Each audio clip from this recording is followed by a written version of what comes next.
Hey friends, my name is Asif Sheikh. A lot of people ask me, if they have cervical issues or they have slip disc, can they go to a gym? Now let's understand why these people had cervical issues and slip disc issues. These issues can be because of accidents or because of muscle loss. When there is muscle loss in your cervical area or in your lower back area, the entire tension or the load can be on your cervical or your lower back. So once you understand that problem, the most important thing that you will learn out of this is that you have to strengthen those muscles. If those muscles are strong, then the pressure does not go on to the cervical or the lower back. So what is the solution to it? The solution is that you have to go to the gym. So now you know the answer is that yes, you have to go to the gym in order to actually rectify these issues.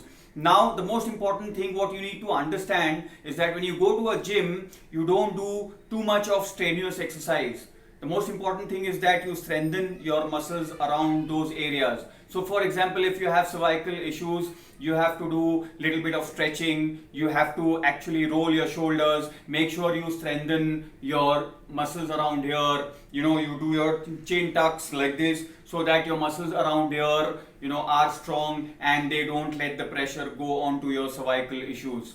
Okay, when you have slip disc, in slip disc, there is a same issue that your muscles are weak, which actually allows lot of pressure onto your lower back. So in this case also you have to understand that you have to strengthen those muscles around your lower back. Now what supports your lower back is your core, your abdomen and your lower back muscles.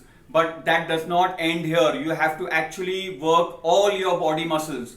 So if you go to the gym, then you can do holistic training whereby you are training all your body parts holistically, and that will improve your muscle strength, and actually you will feel that you don't have any issues in your cervical and your lower back. But make sure when you have lower back problems, avoid lot of forward bending. So if you are lifting any weight from the floor, make sure you actually use your legs to bend down and lift the weight. And in the gym also avoid lot of overhead presses, lot of forward bending exercise. Like if you are taking squats, you don't bend too far forward, or avoid heavy weights.